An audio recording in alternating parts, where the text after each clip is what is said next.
I found this random $500 course on Facebook, and it was about building these mass page websites using Surfshaker. You run a Shopify agency, you do Yeah, niche sites, you do experiment sites, you do a yeah, programmatic sites. You're also doing your own branding and Twitter and YouTube and yeah. LinkedIn and all sorts of stuff. We're using Instantly. We're sending thousands of emails a day. That's our most successful client acquisition method right now. It's pretty obvious that the collection and product pages are going to generate at least 80% of the revenue on these e-commerce websites, right? When you're doing the Shopify SEO as well, how are you Yeah. approaching technical SEO on that CMS? What kind of strategy do you use when it comes to building it? Have you seen much impact from algorithm volatility? Because the algorithm updates over the last 2 years have been a bit of a mess. E-commerce sites specifically Yeah. have just been rocking it with the algorithm updates, Yeah. from what I can tell at least. Like my niche sites have been rocked. Like over half of them got smashed by an algo update, I think a year and a half ago.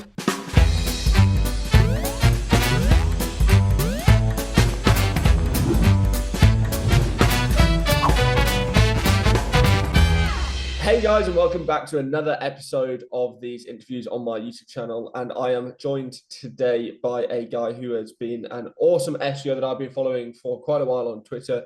He has been running a Shopify e-commerce SEO agency, as well as been running a ton of different types of experiments around programmatic SEO, niche sites, AI content, and all sorts of good stuff. It's been really interesting following him. So welcome to the show, Mico Martinez, ladies and gentlemen. Hey Charles, thanks for having me.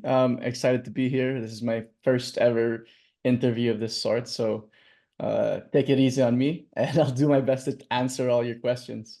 Yeah, for sure. No worries. We'll just kind of jump into things slowly then with kind of how Okay, did you get started with SEO?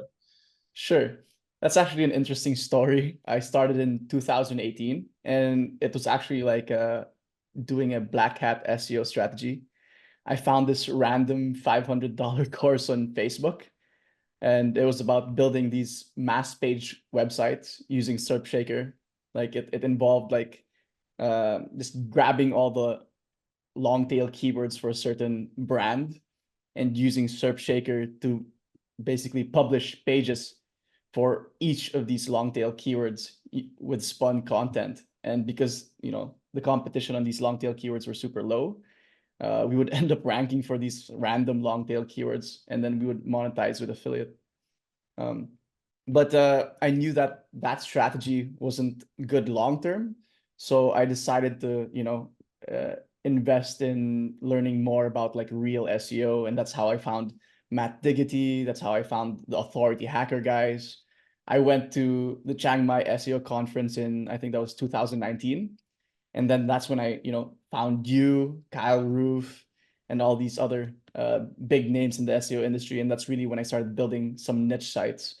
And that's when I started like, yeah, building my own sites, scaling them to 5 figures.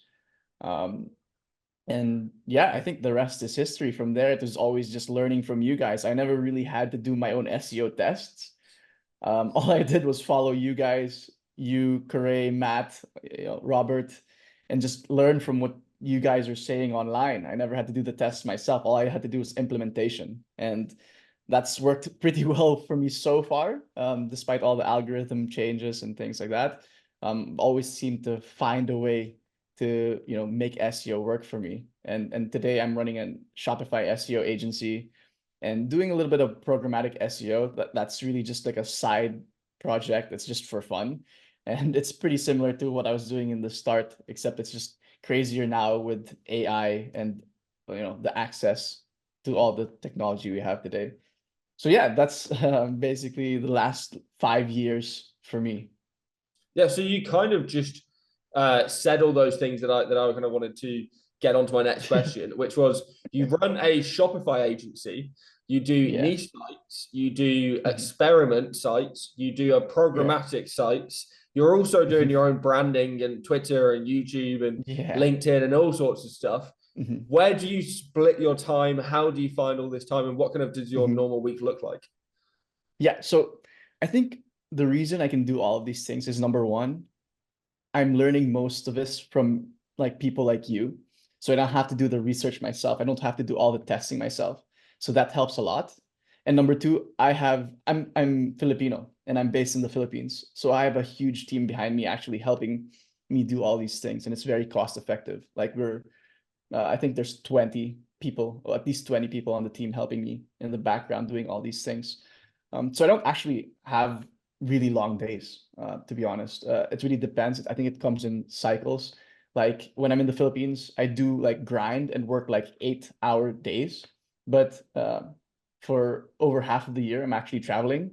And that's when I'm not working like these longer days. I'm spending my time, experiencing life, right?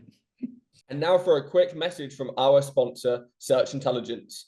If you're looking for digital PR campaigns, what you're about to see should impress you. What a crazy campaign. How to Sleep on Your Back. This campaign got us links in Huffington Post, Glamour magazine, Mirror, and lots of other great news publications. Let me show you how we've done it. It was so simple. Our sleep client provided us with expert commentary about how to train yourself to fall asleep on your back. They also gave advice on why it's best to sleep on your back. Once we've had this information, we went to Muckrack and searched for journalists that consistently write about sleep and well-being. We've sent these journalists the advice provided by the client, and within one day the links started flowing in. Glamour magazine, a DR81 website, picked it up. Huffington Post, DR88, Mirror UK, DR90. A massive avalanche of links blasted to our client's website with this simple yet effective campaign about how to sleep on your back. I hope this inspires, and I hope you'll use this technique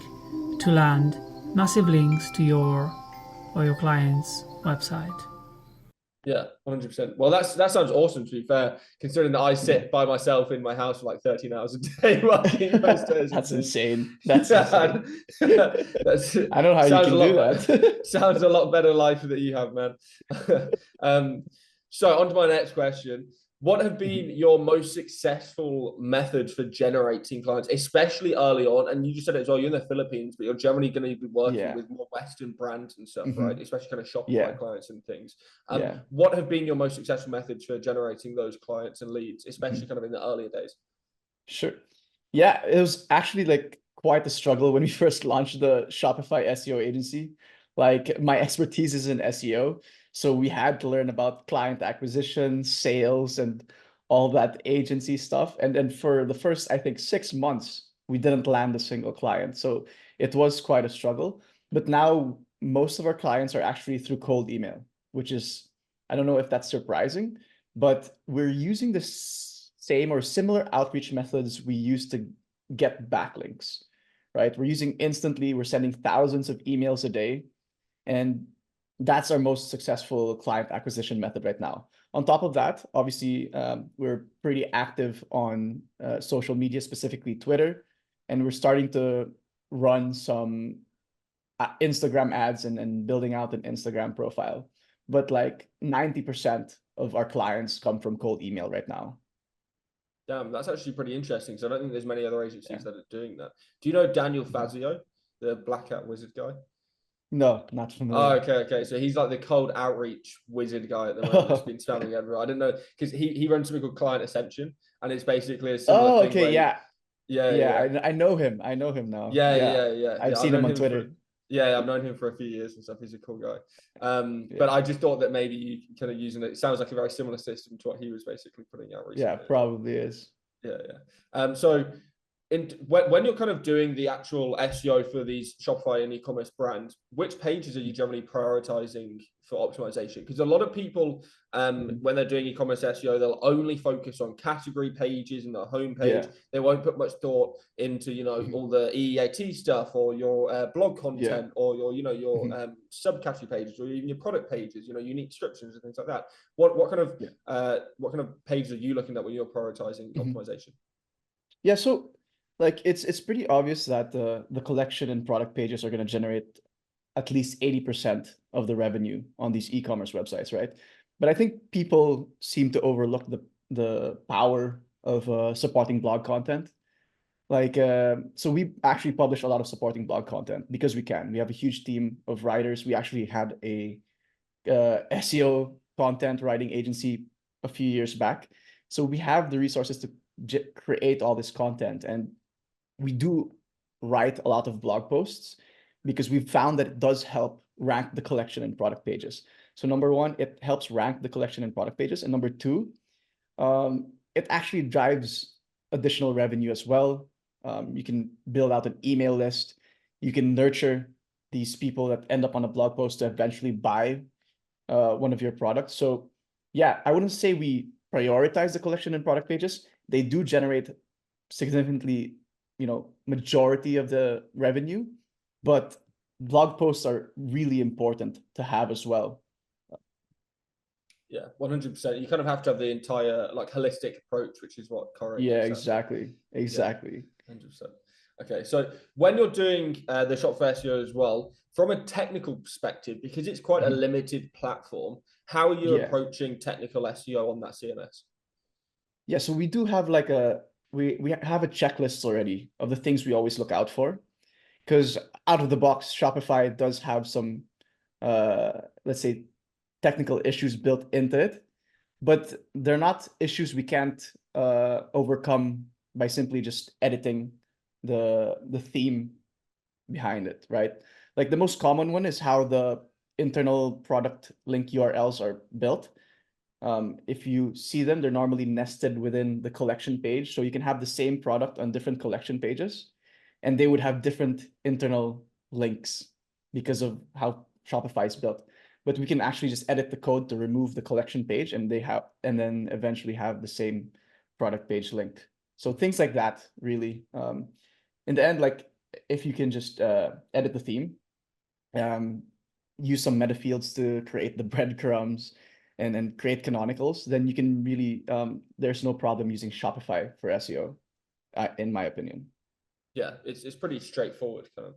In fact, one of the other things I want to talk to you about in terms of Shopify is, are there any specific apps or tools that you'd recommend for the platform? Because I know that's one of the questions I always get asked: what plugin or app do you use for Shopify SEO? Yeah, so we don't really use any of the apps. Really? We use like one app to do like bulk edits for product pages if there's like 100 product pages that need to be edited. But other than that, we don't really use any other apps. Wow. Okay. Interesting. Do you use any SEO tools that people maybe haven't heard of, or is it all just internal manpower?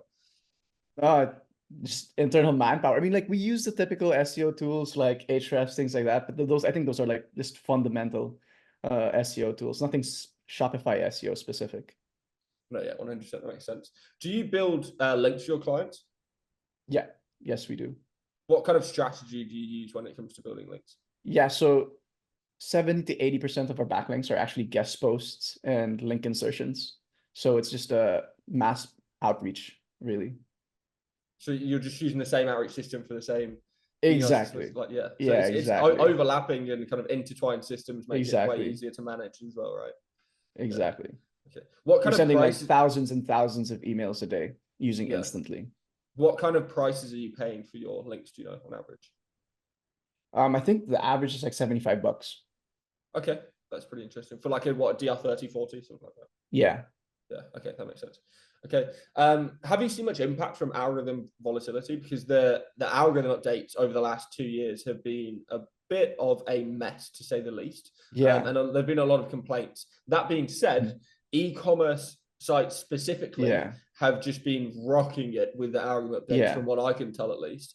So have you seen an upward trend, a downward trend? What kind of movement have you seen from algorithm updates? So based on my experience, like my niche sites have been rocked. Like over half of them got smashed by an algo update, I think a year and a half ago. And that's really what inspired me or wanted me to build the Shopify SEO agency, basically to diversify and protect my income, right? On the e-commerce SEO end, we haven't seen the algo updates affect them at all. Like they're just stable throughout the algo updates. And that's why we really want to push for more Shopify SEO growth in our portfolio. Did you recover the niche sites, or did you sell them, or? No, some of them we just let them slowly die out, and then the ones that were still that weren't affected by the algo update, we still work on them. But the ones that were smashed, we just let them die out. Try to monetize them as much as possible, but we just didn't see a good ROI on our time trying to recover them. We did try in the start, but then nothing we did was really working, or it would work and then it would just fall back, and we're like, okay, this is a waste of our time. Let's just focus on something else. Yeah, it makes total sense. Well, I appreciate you coming on and having discussions and things. I hope, is there anywhere anybody can find you online? Yeah, you can find me on Twitter. I'm most active there, I think. It's Mico Martinez, Mico Martinez. I post a lot of random stuff on there. I'm trying to build an audience there. So yeah, you can follow me there. Okay, perfect. Well, thank you for having me, and I'll see you in the next episode. Peace. All right, thanks, Charles. Have a good one.